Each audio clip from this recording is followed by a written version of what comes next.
Okay, Jenny, we are good to go.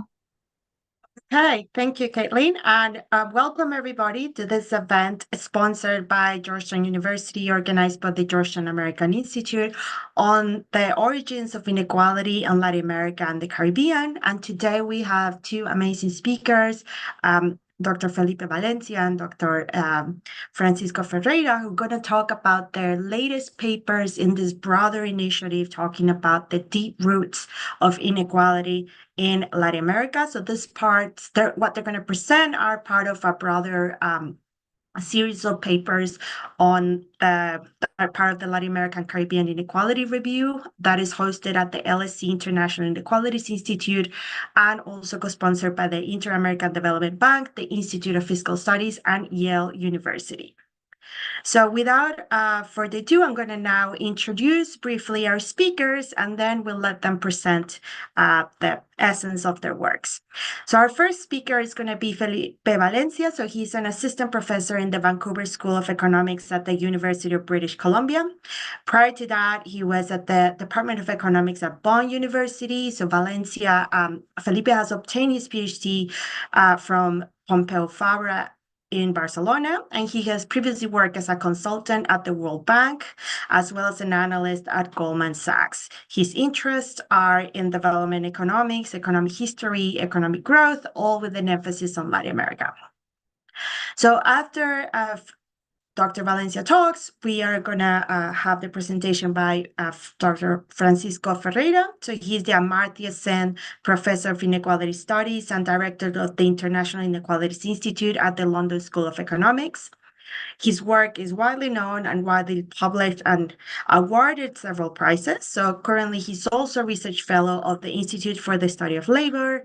He's an affiliate scholar at the Stone Center at CUNY and a former president of the Latin American Caribbean Economic Association. Prior to joining LSE, he has a long career at the World Bank, but also taught at PUC Rio and the Paris School of Economics. He's a native from Brazil and holds a PhD in economics from the LSE. Well, everybody, please welcome our two distinguished speakers. And without further ado, we're going to let them start their presentation. Now, this is the format. We're certainly welcome to ask questions. Please use the Q&A instrument or tool that we have for this seminar. And towards the end of the presentations, we will have some time to discuss your questions. Thank you. Okay, thank you very much, Jenny, for the introduction and the Georgetown Americas Institute for this invitation. We are very excited with Chico to share with you some of the latest research of the LACIR project, the Latin America and the Caribbean Inequality Review.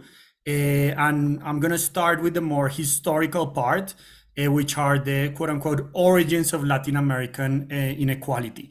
So what I want to do in this next half an hour or so is to give you a tour of the existing literature of the origins of Latin American economic inequality and a little bit also of the economic inequality in the history of the region. But the focus is going to be on the so-called deep roots of this origin. We're going to see in Chico's presentation how this is a very high level of inequality region. It's multifaceted, it's interconnected. So in this half an hour, I want to give you a sense of what could be some of the historical origins of that very important economic phenomena. I'm going to focus on the seminal papers, but also show you some of the more modern contributions, making emphasis on a movement not only between countries, but also within countries, new empirics, new techniques, especially on econometric identification that have looked at these old questions with new and interesting methods. From that review, I would say that there's three topics that emerge. One is the importance of colonial institutions. The most important of those probably is slavery in the context of inequality. Land and land reform, another key asset, more on the fixed nature of things, and another more portable asset, which is education or human capital. And if there's time, I'll mention a little bit about other things that we think might be important in these historical origins of inequality, the role of elites, health, wages, and if there's time, I'll show you like some of the more empirical econometric applications that we're doing, mostly through replications of existing papers.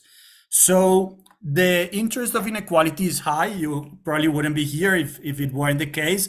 And the interest in Latin America is very high, especially during the COVID-19 pandemic.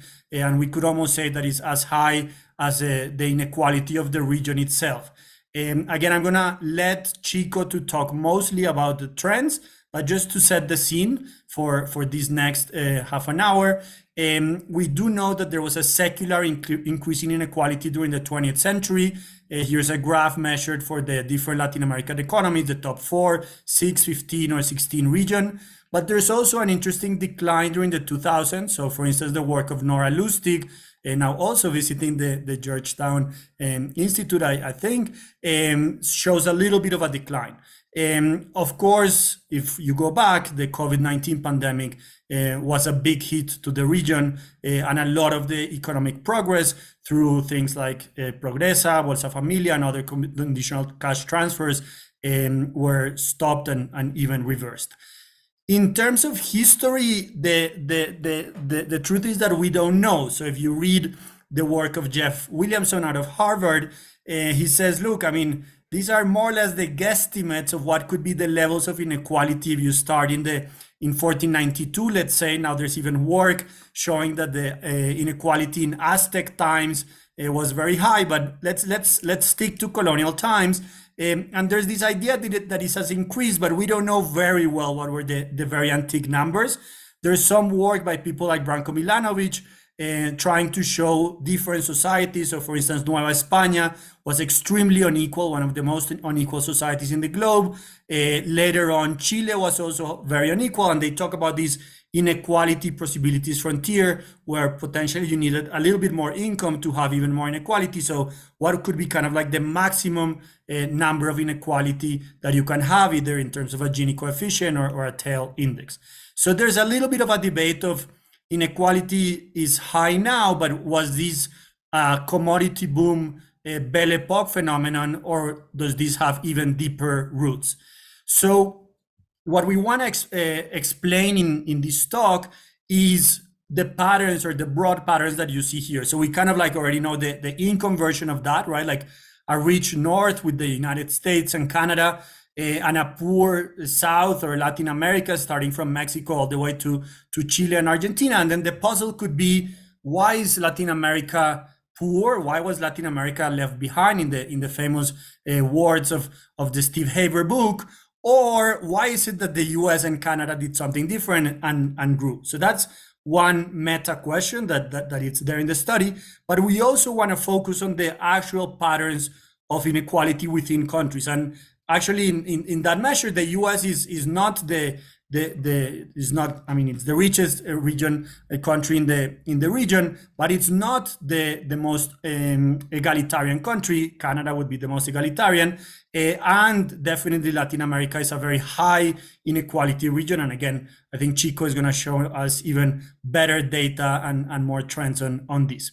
So back to where I was, where I started, I want to stress the contributions of Engerman and Sokolov. Again, the first one is a chapter that came up in this famous How Did Latin America Fall Behind book in 1997, and then was rehashed in several versions. But the story goes more or less the following way. There's some natural endowments. Again, they focus on the Americans, and it's mostly a qualitative argument. So why is it that Latin America is poor? Well, it could be because of the types of soil. So maybe if you wanted to establish a sugar plantation, it's better to do it in Brazil than in Argentina or in Canada. So those initial endowments then led to different colonial institutions, which we're going to take a look. Obviously, here slavery is going to be very important. And those institutions in the long term generated differential economic performance. And this is probably something that you might have seen either this version or the more econometric Acemoglu, Johnson, and Robinson version, but it's more or less the same idea. And the key dimension here is that it's through inequality. So higher inequality led to lower growth, and hence the importance of institutions in the labor side, like slavery, and areas like the Caribbean, where you have kind of these different natural experiments in history. So that very first macro picture has then led to a development that I would say, I mean, it's hard to say that it really started with Melissa Dale's work in Econometrica in 2010, but clearly was one of the very pioneering studies. And what she did there is not to try to explain why is it that Canada is rich and Colombia is poor, but within one very particular region, the northern tip of in this case, the Inca Empire, what is happening in terms of colonial institutions that were, again, apparently very important, in this case, at a very micro level. So she focuses on the Mita labor system in what today is Peru and Bolivia. So she uses, again, very disaggregated granular data to look at the boundaries of the Mita region, and she zooms into this area and finds that using a regression discontinuity technique, which is just put simply comparing inside and outside of the border, that this colonial institution that was obviously abolished during independence in the 1810s and 1820s in Bolivia and in Peru has negative effects on consumption and has led to higher stunting. So kids are shorter than what they should be given their age.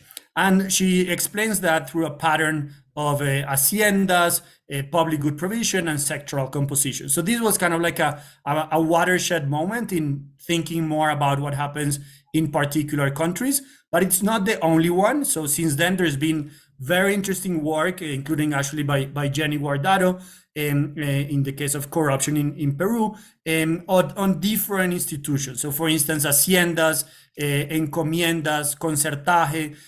So here's work of Luz Marina Arias and Flores on the role of haciendas, and especially Jesuit haciendas in Mexico or central Mexico.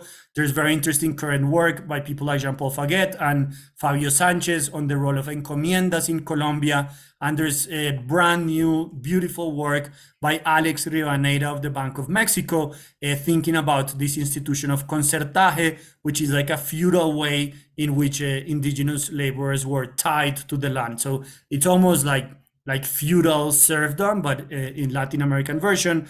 So you could buy farms with or without the indigenous labor. So it's not all the way to slavery, but it's pretty close to indentured servitude. And all of these papers show, again, the impact and the importance of colonial institutions, not only this Mita, but now again expanding to haciendas, encomiendas, and even in slavery in other regions, to determine the levels of income and inequality in these different Latin American countries.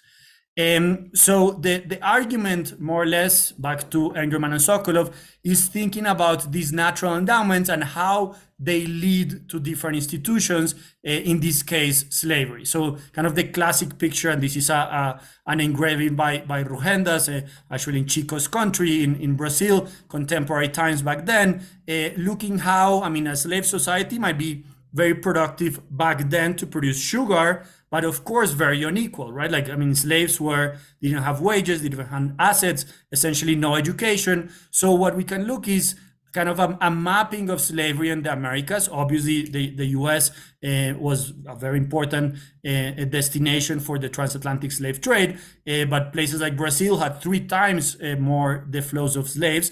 So we also study in the paper the role of not only these other sets of colonial institutions, but slavery as a colonial labor institution par excellence. So what we find, so I mean, some of the first explorations of these are the work of Nathan Nunn, my colleague at UBC, and he looks at slavery, inequality, and income. So essentially, places that had more slaves, this is at the country level, are poorer today. So you compare Haiti with the US. This was slavery pretty early on, 1750. I'm going to show you more recent US numbers, gives you a negative straight line.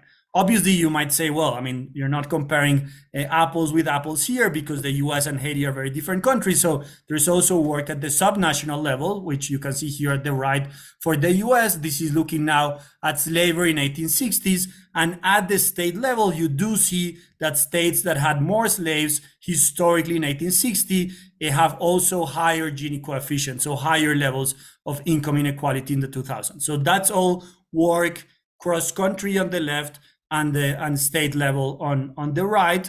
And what we have done, also using Nathan's data, is to look at this relationship, for instance, at the county level. So you have very high level of disaggregation. And is there a relationship between, for instance, the level of slaves and the level of inequality? And you can see that there is a positive and significant correlation on the right, and a little bit of a negative and significant correlation on the left.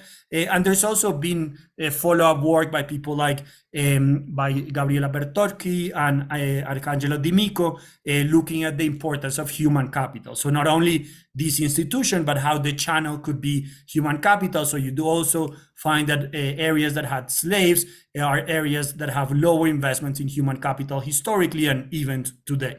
So what we did with my co-author Bill Maloney, now at the World Bank, and also back then at the World Bank when I was working there, is to do this at the state level for the Americas, and we found a very similar pattern. So a positive and significant correlation in the raw correlation, if you will, here on the left, and the same type of correlation, i.e., a higher number of enslaved individuals, higher levels of Gini and income inequality coefficients today. So that's, again, both true, unconditional and conditional on a series of controls. So I would say that step one is that slavery is very important. There's this cross-country evidence, now it's state evidence. And what we're doing now with my co-author, Humberto Laudares, is to look at this in the case of Brazil, and kind of like following the method of Melissa Dell that I just showed you, of this regression discontinuity. What we use is the division of the Tordesillas line that divided the Spanish and the Portuguese Empire in the Americas. So there's kind of a within Brazil discontinuity. And we find that areas that were colonized by the Portuguese, that had a comparative advantage in slavery and slave trading, do have more slaves in 1872. That's this continuous jump that you see here. I hope that you can see my mouse. If not, it's the figure A on the left. And that is something that you can observe in the 1872 census. Remember that Brazil is one of the last countries in the Western Hemisphere to abolish slavery up until 1888. So the census is a good granular measure of that. And on the right, again, this is a huge step, but we're following the Engerman and Sokolov narrative that I showed you before. Areas that had more slaves in the past are also areas that are more unequal today. So that's where you see here an increase in income inequality using modern 2010 data, kind of like, again, in exactly the same threshold. So our narrative here is that historical colonial institutions, in this case slavery, a higher level of slavery due to this discontinuity between the Spanish and the Portuguese Empire within Brazil, has led to a higher income inequality today. And these numbers are large, between 7 and 10% of the Gini coefficient in Brazil. So we think that these are big enough so that to care, but also small enough to be sensible. So then we have kind of like continued this exploration. It doesn't follow through on GDP per capita. Actually, we find an insignificant effect there. So it's not like the full Engerman and Sokolov plays out. So you have more inequality. You also have less income. The relationship between income and inequality is a complex one. We know that since Kuznets. Maybe I'll show you a graph at the end. And what really matters is the distribution of income. So again, I mean, it's very high, like the jump in income inequality, but also the minute that you do the income racial imbalance, that is the ratio between the Black income and white income, it jumps a lot. So this paper is really about the second moments of the income distribution rather than the levels. And again, the big lesson is more inequality today has a deep root, in this case, slavery in the past, at the national level, at the subnational level, and even at the within Brazil municipality level. So this is something that has also been shown in other areas. For instance, this is the work of Acemoglu and co-authors. In the case of Colombia, these are slavery, a map of at the municipality level, more or less slave areas. They use as proxies exhausted gold mines, and they also find that areas that had higher proportion of slaves historically, all the way to 1843, slavery was abolished in 1853 in Colombia, are also poorer today. So that's part one of the argument of one of the three things that we found in the literature and also in our own work. Part two is land and land reform, and this is something that it's important in Latin America, of course, economically, but also politically, and I would say even socially. I mean, if you think about the guerrilla movements of the 1960s, the Cuban Revolution, and we even still have some guerrillas in Colombia and in other areas of Latin America, there's a lot of rhetoric there about land and land reform. But we knew surprisingly little. There's great work now as part of last year by Ana Maria Ibáñez and co-authors on this. Here, let me just mention a little bit of the more historical literature. So the same Melissa Dell from before has a nice paper thinking about land redistribution and the Mexican Revolution. So areas that experienced a drought are areas that were more rebellious, and then this led to a process of path dependence and development or underdevelopment in these areas. Eduardo Montero has great recent work on cooperative property rights in El Salvador. He uses a regression discontinuity design for the land reform that was at 500 hectares. Mike Albertus has worked a lot on this topic. He has a paper showing that areas that experienced land reform reduced conflict in Peru. So that's kind of like big positive news. But then he also has like the bad news, which is areas that had land reform decreased human capital formation also in Peru by lowering demand of this asset. And he has now a whole book on this, looking at autocracy and redistribution. And he actually finds that it's during autocratic regimes that more land has been redistributed in Latin America. And then there's a lot of other papers. So for Colombia, Juan Sebastián Galán has looked at the positive impact of land reform and intergenerational mobility. So families that are cash constrained or financially constrained now can invest in the education of their kids. So kind of like different from the Peru result. Maria del Pilar López Uribe has looked at land reform as a strategic political choice where you can buy the heads of the rebellion. Nicolás Lilo Bustos has nice work for Chile, looking at areas that had land reform, had differences in crop choice. And what's interesting here is that you had the land reform during Allende and then the counter land reform during Pinochet. So you can see kind of like the two sides of the same policy. And Dani Jaimovich and Felipe Toledo have also looked at how this failed land reform has actually increased conflict with the Mapuches in Chile, which is something that it has been going on to today. And there's similar papers by a series of authors for the US, Italy, and other areas that I don't want to like spend too much time on. Because I want to move to the third chapter, or the third part of our work, which is education. And what you see is that areas that invested early on in education, this is just the number of students at the basic level in the whole continent, are also areas that are less unequal today, or that are more egalitarian today. And again, kind of the star performer here would be Canada on the good side, and not so much Brazil on the left. So a country that had low education investments historically and high income inequality. So what we do here is, again, to look at the literature. I had worked before on religious missions in Paraguay, comparing the Jesuit and the Franciscan missions in what today is Argentina, Brazil, and Paraguay. And what I find is that being close to a mission is not only good for human capital, i.e. education and income, but also for income inequality. So these places are more egalitarian, and there's some spillovers also to health. If you look at mortality under 5 and infant mortality in general, in the case of Brazil. And this is something that is particular to the Jesuit missions, which are the ones that are in theory fostering and promoting human capital, as opposed to the Franciscan mission. So this is not to say that one is good and the other one is bad, but I guess this is a message that resonates at Georgetown, but it's more what type of investments are you making. So it's not like the mission per se, but it's if along with the mission you have human capital investments, i.e. schools, you do observe these longer term effects relative to the Franciscan missions in this same area, which is the Guarani, First Nations or indigenous tribes today. We also have other work with Bill Maloney, which is looking at the upper tails of knowledge. So here, before I was showing you literacy in rural Paraguay, and this is really about the top-notch, the high-tech investments during the U.S. Second Industrial Revolution, so 1870s, 1914. And in that paper, we show the importance of engineers and in patents. And what we do here in this recreation, rehashing, or replication of our own results is to look that there's some effects, especially if you look at number of patents. So areas that have more patents historically also tend to be areas that are a little bit more unequal today, and that's also true with our preferred instrument, which are these land grant colleges that have been used by other people like Enrico Moretti and David Card.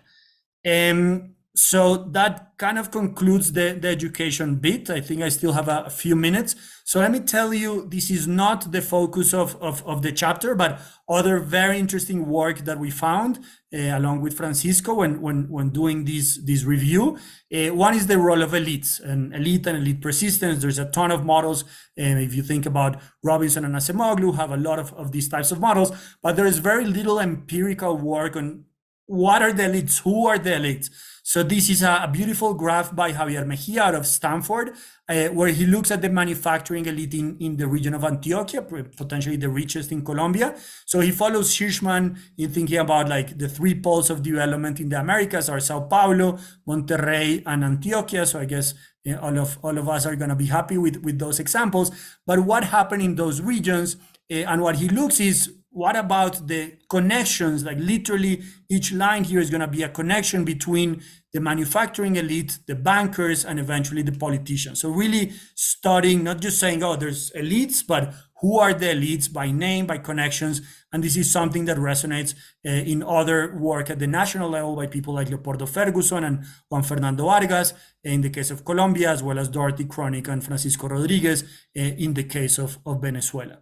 There's very interesting, and we're almost kind of like out of the scope of this paper, but there's very interesting work on health inequality. If you think about the very recent work by Eduardo Montero and John Denton Schneider of the campaign of Chagas eradication in Brazil. This follows the great work of people like Hoyt Blakely on malaria eradication, actually in the US and 3 selected countries in Latin America, Colombia, Mexico, and Brazil. There's great work in economic history by people like Pablo Astorga, looking at the different wage differentials. So we say, okay, like income diverge, but if you look at wages, you can actually see the explosion of those income divergence in essentially all countries: Argentina, Brazil, Mexico, maybe with the sad exception of Venezuela, how the different wage groups have diverged.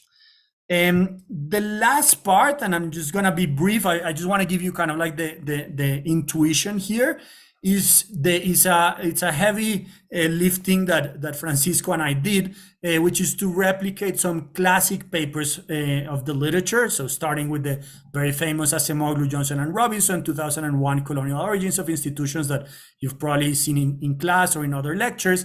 But instead of looking at income, we look at inequality. So that's kind of like the gist of the exercise. And then we do the same thing for the famous Brunan Gallego, Good, Bad, and Ugly Colonial Institutions, the work of Rudy Rocha, Claudio Ferraz, another colleague of mine, and Rodrigo Soares of immigration in Sao Paulo. And again, not to just criticize other people, but also to criticize ourselves in our work with Bill, looking at the persistence of economic inequality at the subnational level. So let me just show you like the gist of the exercise.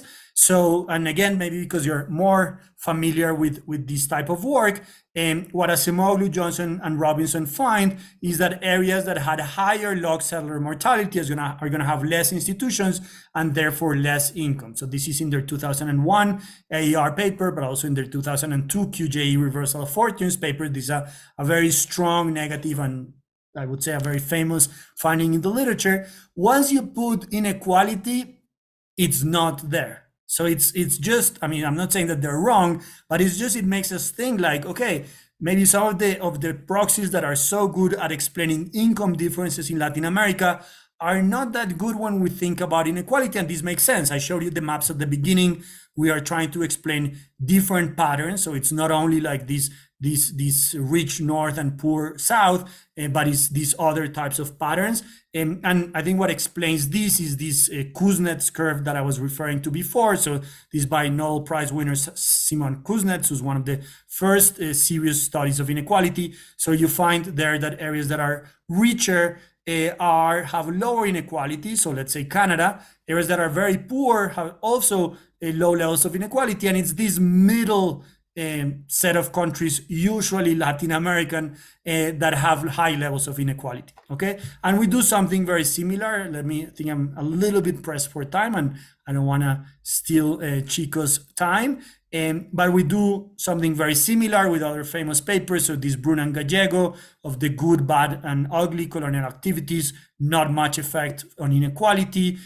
Of these famous Claudio Ferraz and co-authors paper on migration in Sao Paulo, not much an effect on inequality, and our own work with Bill Maloney on pre-colonial population density, not much of an effect on inequality. So it's very hard to shock this inequality variable if you just look at some of the common proxies that have been used in the literature for income. As I showed you before, what is actually quite important and relevant is slavery. So this kind of like rounds the whole discussion, which is, yes, I mean, it's hard to shock inequality with some variables, but if you look at the literature, it's very salient that some institutions, especially during colonial times, especially slavery, are important determinants of long-term inequality patterns in the region, and we saw that at different levels. So let me again conclude in the interest of time. So what I wanted to do in this half hour or so is to talk about the historical roots of Latin America's very high levels of inequality. And this is something that we're going to see in a second in Chico's work. Maybe we should have flipped the order and just say it's very high, but how can we find the roots? But we started with like, okay, these are the roots. So now we're going to see, okay, why is it so high? And it's multidimensional, and all of these things are interconnected, not only with modern factors, but also with historical factors. In this paper, we stress the colonial origins and the factor endowments, a la Engerman and Sokolov, more than the post-independent Belle Epoque trade factors, which I'm sure are important, but we wanted to go as deep in history. That was our task in this chapter. And as I have said already like several times, slavery emerges as a very important determinant of income and inequality in the region. There's the central role of land reform as a fixed asset, economic asset, and land redistribution, as well as education, which is obviously like the perhaps the most important mobile asset that we can think of. I showed you a little bit of the empirical replication, so maybe the lesson there is that it's very hard to shock this inequality variable historically using some of the common proxies in the literature. And then something that I want to leave there maybe for the Q&A is, so what? Okay, if it's true that everything is so deep-rooted, what is the role of policy? And this is something that we're obviously thinking a lot and grappling in the Lassier report as a whole. But I think that it's also important to think, especially in this legacies chapter, of is it all history, but then it's a little bit depressing, and is it just a historic determinism, or what can we do about it? But before that, I give the word to Chico so that we can learn more about the modern patterns. Thank you. Thank you, Felipe. Excellent presentation. And we have now Chico Ferreira, who's going to talk about the inequality of opportunity and intergenerational persistence. For those of you in the audience who have questions, remember we have the Q&A tool at Zoom, so start posting them, and you can take it on. You have 25-30 minutes. Okay, thanks. Thanks a lot. Let me just get my screen up here. Can people see the screen? Yeah, great. Yeah. Great. Okay. So thanks, Jenny, and thanks, Felipe, for the great first presentation. Also, thanks to my hosts, Alejandro, Werner, and Denise, who are here, who have welcomed me to the Georgetown Americas Institute, where I've spent this sabbatical months. So it's been great. This paper that I'm going to present is on inequality of opportunity and intergenerational persistence in Latin America. It's joint work with Paulo Brunori and Guido Neidhofer, and it is part of LACIR, which is this screen here. I'm not going to spend a lot of time on LACIR, but I will just say that, in a sense, what we saw from Felipe is some very long mechanisms of persistence of inequality in Latin America, going back to labor institutions like slavery and NITA, education, original distributions of land and what happened to that. And sometimes in the project, this LACIR project, we refer to that as the sort of long cycle of inequality reproduction in Latin America. But then there's also, and that's a historical scale. There's also what we call a short cycle, which is in the individual scale or the family scale. And that is the transmission of socioeconomic advantage, socioeconomic status across generations. So it's still long, but it's a shorter span than all of the historical span that we've seen from Felipe. So let me just, by way of motivation, show you some very basic figures and then launch into the paper. What we've got here is work by Christina Paxson and Norbert Schady, where they look at tests of vocabulary recognition in children aged, I think, 3 to 5 in Ecuador. So these are basically words the kids remember, okay? But they're divided into the poorest quarter and the richest quarter of these communities in Ecuador. Or, in another way, children of mothers that had very little education, the mothers themselves, or children of mothers with more education.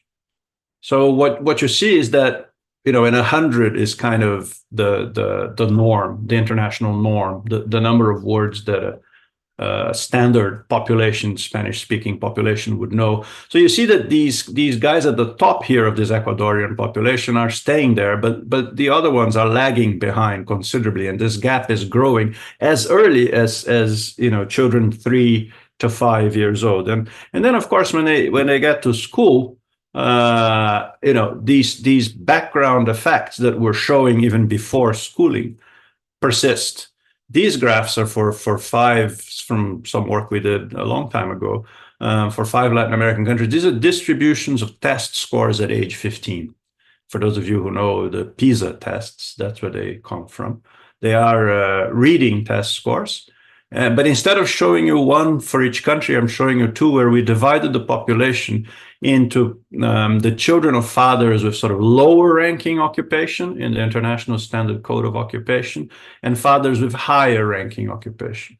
500 is the OECD average of this. Latin America is typically below the 500. Argentina, these kids with the parents with better education, they're there, but the other ones are much below. And you can see the same picture more or less across all the countries, with substantial differences in learning at age 15 across kids from different family backgrounds. So we saw that opening up in early childhood in the Paxson-Schady graph. You see it at schooling here. And in the end, you see it, of course, in income and consumption. These are just CDFs. These are cumulative distribution functions of consumption for 5 countries in Latin America. Again, relatively old work.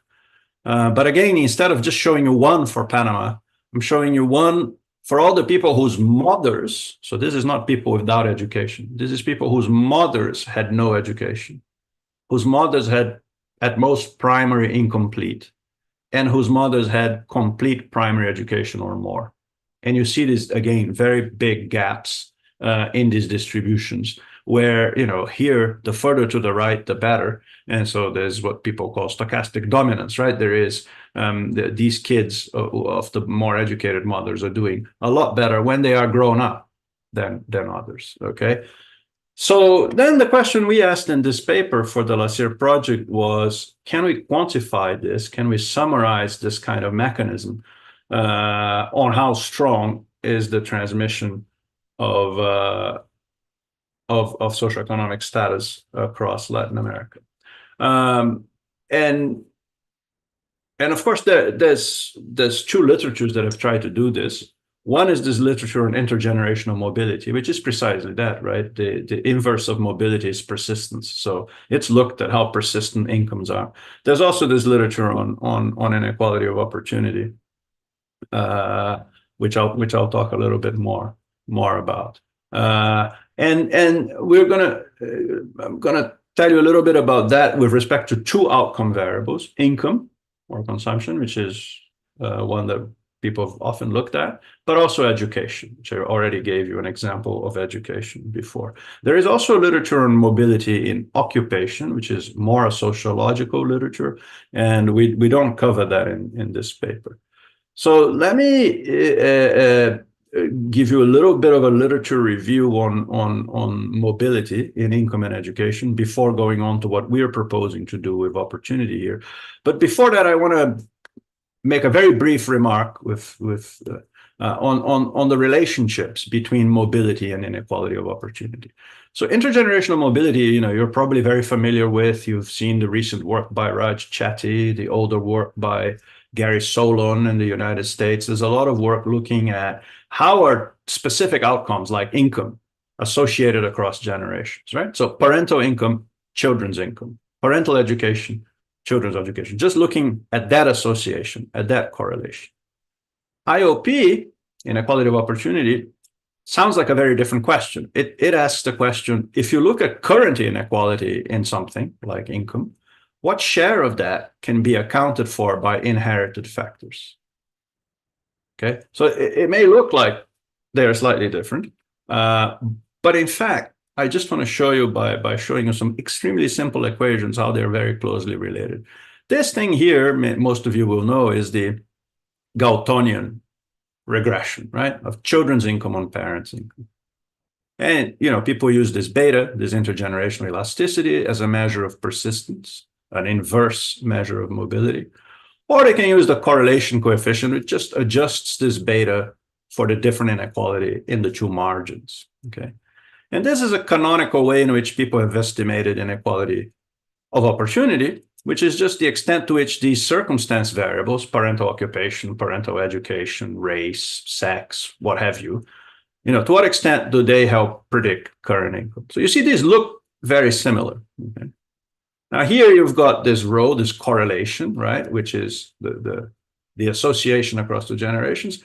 And in inequality of opportunity, what we do is we take the predicted incomes and we say, okay, what share of the overall inequality is inequality in predicted incomes? Okay. Now, of course, all you need to see is that, the square of that correlation coefficient is the R squared of that regression, which is exactly the same thing. It's saying what share of the variance in this YC is explained by YP, right?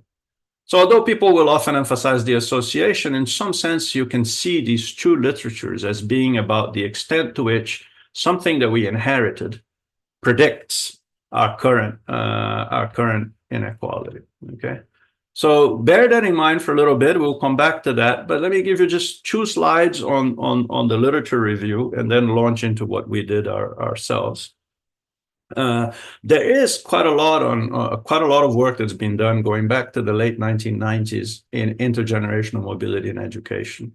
I list here a bunch of papers, don't have time to go through them in detail. What I will say is that typically in those studies, people find correlations in years of schooling, so the quantity of schooling, of the order of 0.5 to 0.6. We repeated those exercises for the data that we have, which I'll describe later. And with the exception of Colombia, which was a bit lower here, 45, we got the same range, okay, 0.5 to 0.6. By comparison, in the United States, this number tends to be around 0.3 to 0.35, depending on what particular sample you look at. So much greater persistence in education in Latin America than in the United States, and the difference with Europe is even bigger.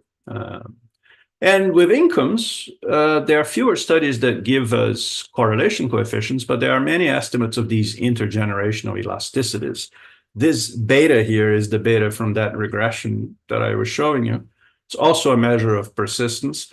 And people find very high numbers, 0.58, 0.6, even 0.7 in the case of Mexico.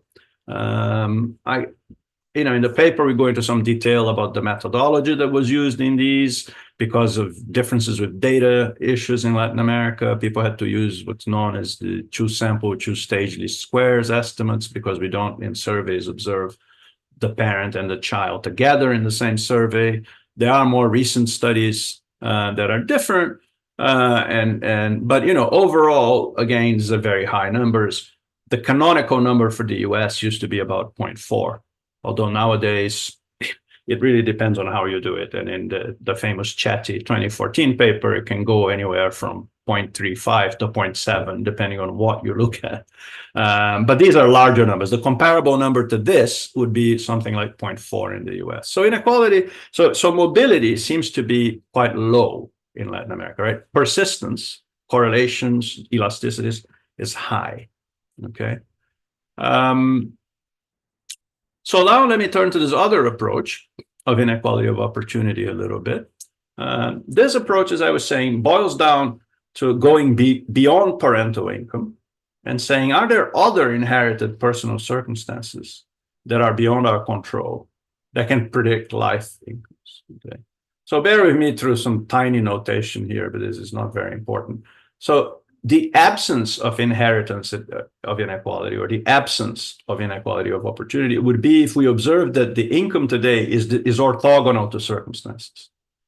So, all the distributions would be the same across Blacks, whites, indigenous, the children of more educated parents, the children of less educated parents. That is to say, the circumstances could not predict income. Income would be distributed independently of these circumstances. That would be equality of opportunity. If that doesn't hold, then circumstances can somehow predict inequality. And many of the popular measures, either of mobility or of opportunity, like I've already shown you a little bit, are written in terms of like functions of this ratio. The inequality in the income that circumstances predict, and the inequality in total income. So Y hat here is the income predicted by what you inherit. Okay. The extent to which our income today is predicted by race, by where we were born, by our families, by what our parents did, by all this stuff that's not us, but that we inherit. What share of overall inequality is explained by that? That's a little bit the idea here, okay? The issue in this literature has been that how do we choose this model? How do we choose this predictive model? How do we relate these circumstances to income? Okay. Two questions about that. First, the kind of key question between mobility and opportunity. Mobility basically says, well, I'm interested in the association between just these two variables, parental income, children's income. Opportunity says, I want to explain as much of that share as possible. So I'd like to look at as many circumstances as I can. I'd like to look finely, at occupation of the parent, of the mother, of the father, education of the mother and the father, all of this different stuff. But when you do that, here's the practical problem. So consider this Bolivian data set that I will use a little bit in what follows. We have, when we clean this data, 5,300 observations. And we don't observe a lot of circumstances, but we observe 2 categories for sex at birth, 7 categories for ethnicity, 11 categories for the highest occupation of the father or mother, and 4 categories for the education of the father, and 4 categories for the education of the mother. So in total, there's the number of potential subgroups here is 2,500 almost, which is just too close to this, right? You're running out of degrees of freedom. You're estimating things in very small cells, or if you think in terms of a regression, you're overfitting the model, okay? So, and I'm going quickly over this methodological stuff, which is a little bit boring, but basically what we've been struggling with a little bit in this literature is that, there's a trade-off between two kinds of bias.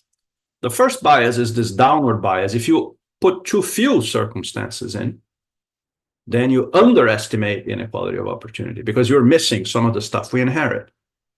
If you put in too many things, even though you don't have a lot, but you have, these many, you're overfitting given your data, and you're going to overestimate inequality of opportunity. So it's a model selection problem driven by, the nature of the data. So what we do in this paper for the first time for Latin America, well, for the first time actually in one case in general, but for the first time for Latin America, we bring some supervised machine learning methods, which are very data-driven ways of choosing the optimal partition of the population. So instead of trying to get to 2,464 types, which would be the wrong way to do this empirically, because we would get an overfitted estimate, which would be an overestimate, okay? We're going to let the data choose, okay, the partition. And we do this for what people call the ex-ante approach to inequality of opportunity, and people call the ex-post approach. One has to do with differences in means. The other have to do with differences in the entire distribution. And I don't have time to go over it in detail. I'm going to focus on the ex-ante and then have one graph on the ex-post at the end. So what we do now, this algorithm, this slide is very busy, very full of words. Forget the words. I'm going to explain to you what it says, right? What it says is here's what the machine is doing. It takes income, the distribution of income, say in Bolivia, and it takes all the circumstances. The machine looks for the circumstance most heavily correlated, most highly correlated with income. Picks one, the most highly correlated one, and then suppose it's parental education. It can be split in many different ways. So it looks at all those different ways and finds the one that gives you the biggest significance, the most statistically significant difference. Then, in each of those two nodes, it does that again. Looks for a correlation, chooses the most correlated variable, splits it, and keeps splitting until it's no longer statistically significant, okay? All right, so that method, which you're going to understand better in a moment when I show you a tree, right, that creates a conditional inference tree. And we apply this method to these 27 household surveys that we've got in the region for the period 2000 to 2015. This is all from the SADLAC harmonized database that Leo Gasparini and his group maintain in La Plata in Argentina. Our unit of analysis is in the individual. Our income concept is age-adjusted equivalized household income. We have 9 countries. Here are the survey names. These are the different years. These are the circumstances. Sorry that I don't have time to go in detail. But here are the results, okay, which is the interesting part for the last 7 minutes or so that I have. So this is what a tree looks like, okay? This is the conditional inference tree for Bolivia, for that data that had 5,200 observations. So when the machine looked for the most salient variable, the one with the highest correlation, it was father's education. And it then split the Bolivian population first into sort of 8 to 9% of the population whose fathers had gone to university. So this is the 8% of Bolivians whose fathers had gone to university. These are the 92% who hadn't, and they got split into urban-rural, okay? And within rural, they got split into basically the indigenous groups, and then whites, others, and one indigenous group over here. Okay, so you can see then, the structure, some sort of elite people that went to university before, a rural division, a rural urban, then ethnicity, and it keeps going. You have mother's education here, you have sex here, you have ethnicity here again, okay? And at the end, the product of this is this partition into these 10 types. I think they're 10, yeah. 10 types, we call them, 10 subgroups, which were chosen by the machine to give the biggest statistical significance. So it's saying, I'm not going to look at 2,400 types. Given the information I have and the sample I have, this is the most salient partition. And the Gini coefficient between these 10 groups is 0.22, which is 45% of the Bolivian Gini coefficient. Okay, so that share of predicted income inequality or inequality in predicted incomes to inequality in observed incomes is 45% in the case of Bolivia, just with these 10 groups. Okay, you can also look at the group that has the lowest share. The income here is shown as share of the mean. So these guys have 40% of the mean. These guys have 245% of the mean, right? And who are these people? Well, these are people whose, these are indigenous people who live in rural areas and whose fathers were illiterate. That is the poorest group. And the richest group are people whose fathers had gone to university and who are also in the sort of white group in Bolivia. Okay, so you can have a little bit of a taxonomy of the distribution. This encompasses the entire sample. The entire sample here is here. This is a partition of the sample. You just pick the partition that maximizes, say, salience, statistical salience. And then if you do this for all the 27 surveys for 9 countries, you get some summary statistics like this, right? Here's Bolivia that we were looking at. There are the 10 types. Total inequality in Bolivia, Gini 0.49. Inequality we estimated with that 3.21, okay, which is 45%, as I told you. Now, again, I won't have time for the details, but these trees, they're pretty accurate, pretty, you know, they have very little bias. They are sort of unbiased estimators, but they have some variance in them. And the way that the statisticians that come up with these computational methods deal with that is running a whole bunch of trees, allowing for different, you know, different little subsamples, different samples of circumstances, so as to somehow alleviate the sample dependency. And these things are called forests, imaginatively enough, right? It's a bunch of trees, so it's a forest. And so these are actually slightly more credible estimates, okay? Just to show you there is Brazil, my country, okay? Sort of 58 to 59% of the inequality in Brazil can be predicted by just these 25 types, okay? And on average in Latin America, the number is 50%, okay? So that, in a sense, is the main thing that we do, is we can compare these for different countries, and we have estimates here of how important these factors are in predicting current income. You could ask, okay, what is the role, what is the importance of each circumstance that we look at, okay? And here we have it for 3 countries, Ecuador, Brazil, and Bolivia, and then for the average of the 3, for which we have all the circumstances in the questions. Okay, the key thing to notice is that in general, mother's education, father's education, and occupation, the base of these rectangles, the base of these bars, is family background. Family background accounts for, 60 to 85% of the inequality of opportunity. This is not causal. It's a Shapley decomposition. It's just telling you, what each of those circumstances contributes in a well-defined way, which is the Shapley way. So family background is most important, but in some places, like Bolivia, the place of birth and ethnicity play a big role. And we saw that in the tree. You saw the urban-rural, right? And you saw the ethnicity. So, there's interesting variation across countries in those things, okay? I mentioned that there was this ex ante and ex post approach, and I don't have time to go into it, but just to say, this division here that you see in the tree here is based on differences in means, right? It's looking for differences in averages in these groups. Each time it splits, it's looking for that. You could also do it not only looking for the mean, but for differences in various parameters that determine the shape of the cumulative distribution function. And that would give you a slightly different answer, which is what we refer to as ex post. And so here are 11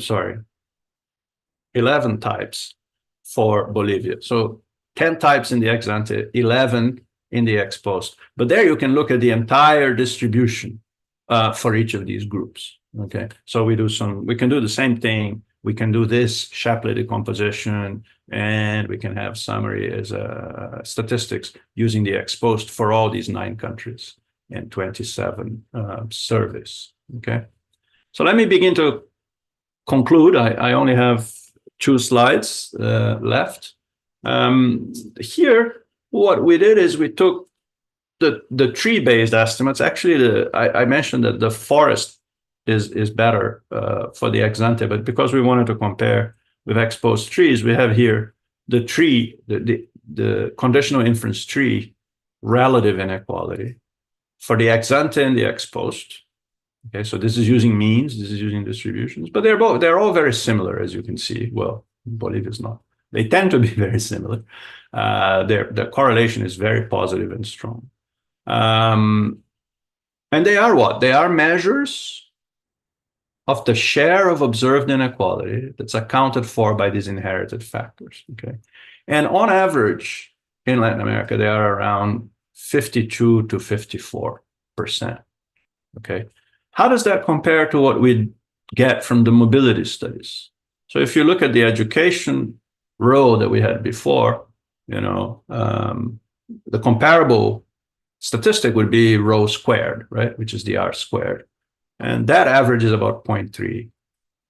We don't really have those for income because we had the betas, so you have to make some assumptions about the sigmas to get to rhos. But if you did that, you would get something, you know, in this range. One of these numbers for Ecuador is 1.3, which is obviously something of an overestimate since the R squared can only be 1.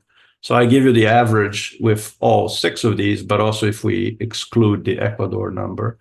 So, you know, whereas before we were getting, say, 0.3 to 0.35 of the share of inequality today being accounted for by inherited factor, this approach, which looks at the most salient separations, right? That's the innovation. The innovation is to use a statistical approach that lets the data speak as to how we should solve that model selection problem, to use information on inherited circumstances to predict income.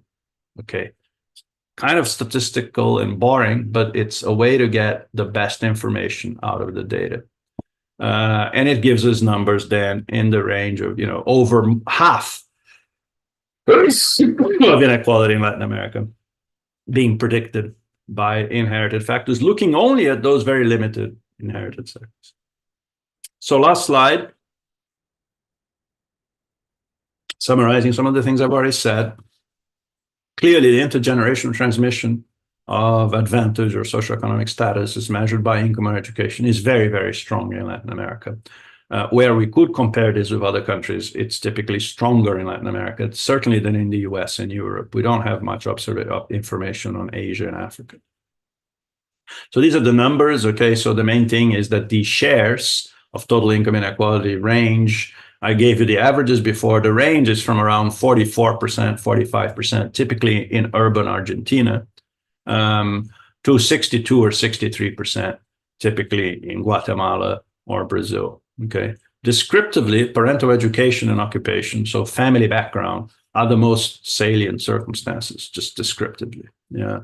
And we find it interesting that these trees can also tell you something about the kind of structure of inequality of opportunity as you look into these partitions and so on, right?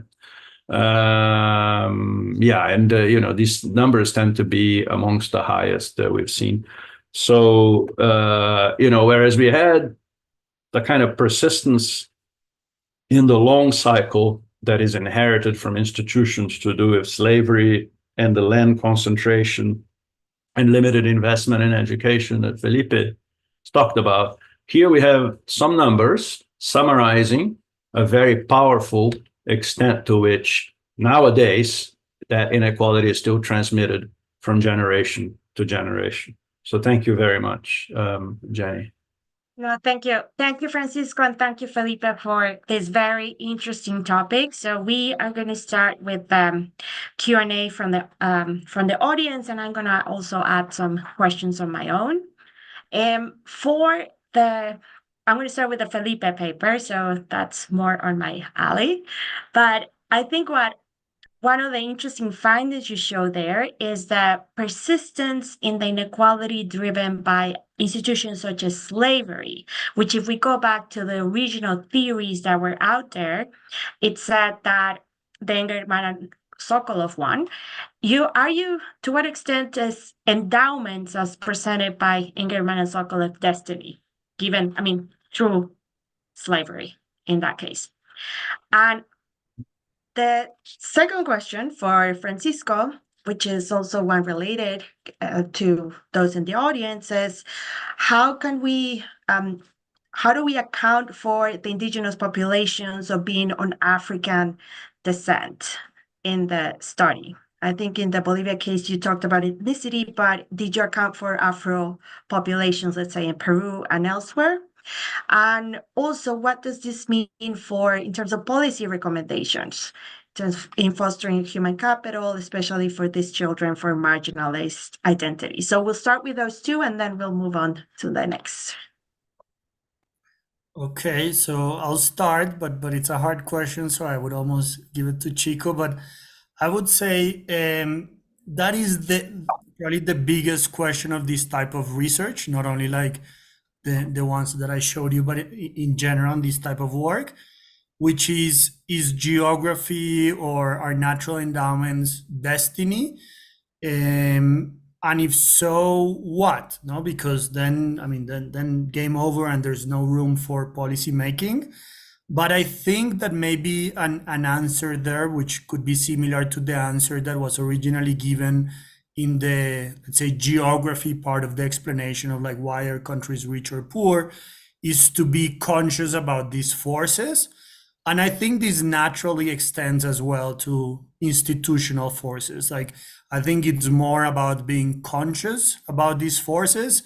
An analogy could be, we need to be conscious about gravity, like it or not, like these are the types of forces that we face.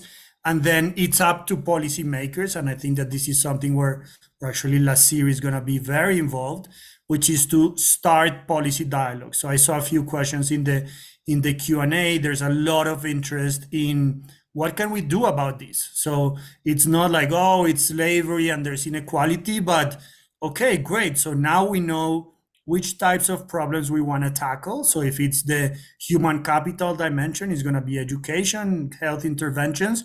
And we also know which populations have been more affected by some of these institutions or by some of this history. So we know indigenous populations are particularly affected by some of these colonial, especially labor institutions, and definitely our Afro Latin American population. So I think that it's not, I mean, these are very thorny, complicated issues, but I think that part of the solution is to learn about them, and in particular, to learn about the mechanisms of transmission to inform policymakers. I'm not a policymaker. I mean, I guess Alejandro was, or some of you were more than what I've ever been. But then it's up to smart, informed policymakers to say, what is it that we can do? Do we want to level off some of these differences? Do we want to have specific information interventions that tackle gender, that tackle race, that tackle ethnicity in Latin America? And I think so, more than being negative and historical determinism and we're always going to be poor, I think these are great new areas for potential policy interventions. As Chico would tell you, what we're finding in Lasir, and my chapter is just the history one, is that these things are highly multidimensional. So we used to think about, oh, this is only income. Someone asked about wealth in the chat. It's also about race. It's also about gender. So I think this opens like the whole set of spectrum of policies that can be done in the region to, in particular, target these populations. Okay. Thank you, Felipe.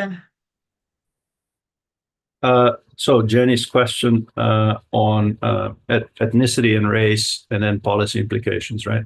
So ethnicity and race, I mean, to the extent that the question is in the survey, and the survey separates into different groups, then those are in the data that we feed the algorithm, right?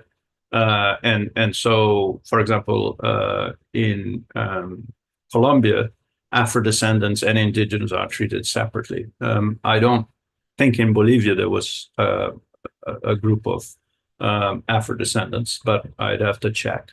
One important caveat on that, though, is, this is all about inequality decompositions where we're looking for the salience we want to predict, and therefore the size of the groups matter. So if you have a very small ethnic minority that is very poor, it may not show up in these numbers because it's small. So to address that, we have something called partial dependency plots, which look at the marginal effect of a particular circumstance controlling for size. It would almost be like a regression coefficient in that sense, right? Remember that the way that the machine is selecting things is to maximize prediction, which in this case is what we want, because the definition of inequality of opportunity is predicted inequality predicted by circumstances. But I mention this because this ethnicity thing is particularly important where there could be large, very disadvantaged groups that are small. And then you should not look at the Shapley decompositions. You should look at these other partial dependency plots, which we also have, not in this paper, but we're working on them going forward.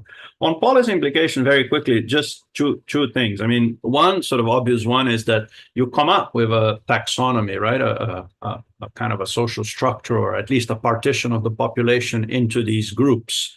And so one thing you can do is you can use these groups as some indication of very disadvantaged people that you want to focus policy attention on, and that you want to target things to, right?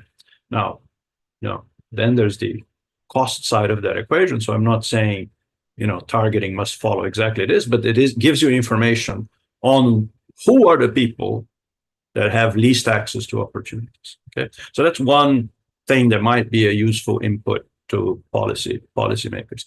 Another thing is a little more indirect, but I think perhaps even more important, which is to draw attention to the degree to which what we observe in our societies reflects what we inherit, and therefore the importance that policy must give to changing that, to compensating for family background. And so then you would then need more research into exactly how it happens in early childhood, exactly how it happens at schools, and so on. And in Lassier, in the inequality of opportunity theme, there are 5 or 6 papers. This kind of sets the scene numerically, but then we have a paper exactly by Orazio Attanasio and others looking at early childhood. We have a paper on education. We have papers looking specifically at policies on race and so on. So then, the idea of this, which I think can be useful, is just to fix in people's minds how much of what we think might be rewards to effort and talent actually is inherited. And so if we want to make fairer societies, or to give opportunity for people to grow their talent and contribute to their country, we want to invest in those areas. Thank you, Francisco. We have more questions. So I'll start with Felipe's question. I think there's a question on the chat talking about the variation of inequality over time. So inequality is not something static. We see it high in the Aztec Empire, high in probably colonial times, then probably a decline, then probably higher today. What is your view, is this a mostly static or a dynamic effect that we're seeing of inequality historically? And for Francisco, I think there's 2 questions basically talking about the correlation between different circumstances, correlation of education with fertility, of assortative mating, with, they all could be related. How does the method deal with that? And the third one is okay, so we observe a high degree of intergenerational, a lot of predicted income that's fixed, but to say so. But how is that different? How would that be different in other high income societies? I'm thinking of, let's say, the Gregory Clark studies showing that across the globe, social status is it's the same coefficient of social status, regardless whether you're Sweden or whether you are United States or Chile, etc. So how constant would be this coefficient in elsewhere? Yes, they're less unequal, but the shared explained by fixed circumstances might be the same. Okay, so first, thank you so much for the question, and actually, this it's a great point. I would say that there's a little bit of debate in the more technical historiographical literature. And then I would say that part of it is because we don't know. As I showed you one of these graphs, and these are the guesstimates by Jeff Williamson. We just don't know what was inequality in 1493 in most of Latin America. And when we do is just very specific societies, like what happens in Lima in the 1700s, what happens to Mexico City and in the 1750s. So this is the graph of the post-independence Latin American inequality. Again, take it with a huge grain of salt, because I think that the answer is like we just don't know, but it's all over the place. I think it's all over the place also because the data right after independence, as you can imagine, because we were very busy fighting wars, is very hard. So what I've tried to show you are kind of like the big general patterns. Like, is it higher in Brazil and lower in Uruguay? Sure. Is it lower in Uruguay today than 50 years ago? Probably. But is it still super high in Latin America? I think probably the most unequal in the world. Maybe Chico would correct me if I'm wrong, but I think that with MENA, Latin America is today still the highest inequality region in the world. Yes. And we try to explain some of these patterns. Of course, there are others, no? So I think that also in the chat, some of you might be thinking about, well, it could be during the Belle Epoque, and then when really during the age of the first globalization in the 1920s, that this really peaked. It could be like right after like World War I, we know that there was an increase in inequality. Sure, it's just that these colonial roots also matter. I think that it's an important distinction to say it's not all slavery, it's not all colonial, as Chico was saying. There's a lot of room for policy. And obviously, I mean, there's a lot of policies that have also been pretty bad for Latin American inequality on the fiscal side, on the redistribution side, and La series full of them. History or colonial history is one of them. But it's just to show you the picture, which is true, whoever made that great question, that it's a bit of a black hole and all over the place during post-independence Latin America. But having said that, we do think that some of these very deep factors, if you will, slavery, are important. I mean, was it exacerbating in the 20th century? Maybe it wouldn't be as high, but it kind of like planted the seeds or the origins of things we see today, as was very clear in the chat with indigenous populations and with the Afro Latin American populations. And I leave the hard ones to Chico. No, I think yours are much harder, but there were 3 points, right? Correlations between circumstances, the issue of sort of mechanisms, and then other countries in Latin America in the international context. So on correlations, I mean, the basic point to make is much like, you know, standard regressions in OLS, right? The point under the Gauss-Markov theorem is that you identify the marginal effect. When you put in all the circumstances there, you're identifying the right marginal effect of that. If you've got missing stuff, then you've got a problem. And so here's the same. If you've got missing stuff, for example, physical wealth, then that's being absorbed by something we have here. So maybe it's not parental occupation that matters, parental wealth. We don't know. That so you know, but this is exactly analogous. The only difference is that whereas in a regression you're getting an estimate of the marginal impact, the Shapley decomposition aims to give you an estimate of the average effect. And I could get into what the Shapley value does, but let me not do that because you'll go to sleep. But it's getting at the average, hoping to get at the average thing. Now, you know, in that there was a question I think by Alain in the chat, which was related to that about, well, can't parental occupation and education be in turn explained by more structural variables like race? That's a different point than oh, is it getting the right? I mean, it's getting the right effect of those variables today, but it's not a structural model, right? So if you make education and occupation depend on race, which of course they do historically, then yes, you could get a very different thing. And that's a very good question, Alain, that you raised. And it's something that Nora Lustig in our group is often talking about as well, is that these, in a historical, more structural way, the estimates for ethnicity here are probably underestimates, because some of what we are observing today, I mean, it is, the description is right, but they are themselves functions of what happened in the past, including with race and ethnicity. So that's very good. Okay, then your question about Latin America and other countries. I mean, Gregory Clark's stuff, including on surnames and so on, is very interesting. It's also a little controversial. We have if I could share the screen really quickly here, we have tried to do this for a number of other countries as well in another project that we have, which is called this Global Economic and Mobility Database. And so, I don't know if you can see these, but here are the Latin American countries. They're not exactly the same ones as I had in the other paper, but mostly. And here's South Africa. So Felipe talked about MENA.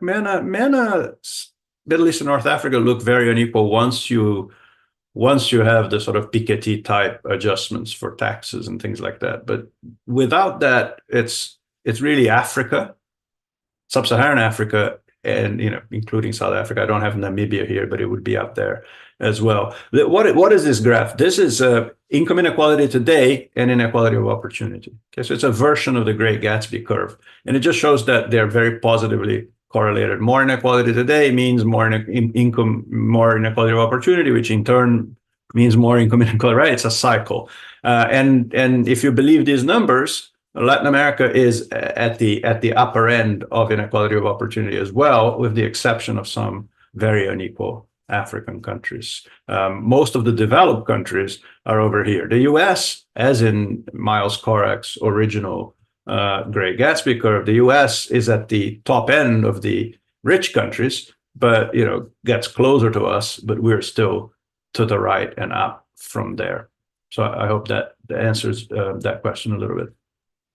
Yeah, it shows it's an outlier. I mean, it's outlier even within global comparisons. If you want to feel good, we have to think of South Africa, but that's the only one. Yeah. Okay. Well, I think we have questions. Any other question in the chat that would like to be addressed? Otherwise, I would just want to close with, I guess, the Kuznets curve, which is, if we have this relationship between income and inequality U-shaped, how can policy move further? Or I guess, what is the implication? Should we do something to move further to income and let it solve itself? Or what would you recommend to both of you? I mean, I think it's a very important question, not only academically, but for policy, because if you are a full Kuznets believer, my one prescription to improve income inequality is growth.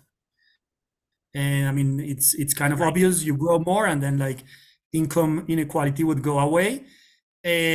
More and more research has shown that, at least dynamically, that might not be the case. So we, like many of you, are in the US. So let's take the case of the US. It's a country that is still growing at around 2% GDP per capita, but where income inequality is increasing. So where clearly Kuznets, the modern version of Kuznets, wouldn't work. So I think that Kuznets is an important benchmark. But I think that the role of policy in reducing inequality is important. By now, we know that, again, from the work of Nora Lustig that has been mentioned several times, during the 2000s, there were some very effective campaigns. And this is where I think that there's room for optimism, as I was seeing in the chat, there have things that have been done, not only in the US, not only in Europe, but in Latin America. I'm thinking about Bolsa Familia, I'm thinking about Progresa in Mexico and Chile, that have been very useful and that have actually decreased the very high levels of income inequality. So my personal take is, it's not all Kuznets. Of course, we need to grow, but it's not only about growing the pie, but also redistributing the pie. And I think, and this is something, maybe one of the big lessons of last year, Latin America has some problems with that on the fiscal capacity side, and actually Jenny's own work on that is very important, of like the whole fiscal capacity, state capacity side. How can we get more taxes? But then once you have those taxes, what is it useful to do in terms of redistribution? Is it education? Is it health? Is it housing? Or is it, as in many Latin American countries today, fuel subsidies, very high pensions, tertiary education, things that actually in many cases end up favoring the rich and not the poor. So like the whole redistributive edifice is less helpful. But this is obviously like a huge question, but I think that Kuznets, it's a very, I mean, it's very valuable. It's a great benchmark, but I think that it's hard to fully believe in Kuznets with the evidence that we have now. Thank you. Francisco, last words? No, I agree with everything that Felipe said just now on Kuznets. I mean, I think there was a very deep insight there. It's a paper from 1955, and we still talk about it. So there were some deep insights there about the structural transformation of an economy and people moving across sectors and what that would do to inequality. But if we look at individual countries' trajectories rather than the cross-section, and there are many papers that have done that by Martin Ravalion and others and so on, they don't really find a lot of support for that, right? Branko Milanovic, my former colleague at the bank, who Felipe also mentioned once before, has this idea of Kuznets waves. He says it's not one Kuznets curve, right? There are different things that happen because technology changes. So maybe the sectors that matter change. And then, there's some commodity price boom and, that changes things. So there can be, the dynamics of inequality are much more complex. And even if there is a kind of, underneath a structural Kuznetian mechanism, what we observe is the compilation of so many different things. And just to emphasize what Felipe said, I mean, we have another paper I have with Nora, Francois, and Facundo Alvaredo on this project where we look at the trends on levels of inequality, not on transmission. And, we find evidence of this inverted U-curve where there is, a decline after the 2000s. But we are at pains to suggest this is not the standard Kuznets thing, because it was driven by very different things, including actually an increasing the importance of the primary sector because of the commodity boom. So it's kind of almost reversed. But then also the educational expansion, which is a policy thing, which lowered the education premium, and the increasing some of the redistributive policies that Felipe mentioned. But very importantly, the expansion of education, which also goes back to points he was making earlier, which we see has had a real impact on lowering the premium, and so the skill gaps. So there's a lot going on, and there's a lot that policy can do and has done, right? Because things are terrible, but as one of our colleagues keeps mentioning, we're not in the slave owners and slave society anymore. Things are still bad, but policies and people fighting for change have made a difference, right? So I like to end with that. Thank you. And I think with that note of optimism, we can now, I think, conclude this conversation. Thank you, Felipe. Thank you, Francisco. For those who want to contact them, I think your names are in the website or in the event to contact you directly with more questions or papers or links to the papers, etc. So thank you very much. Thank you. Bye.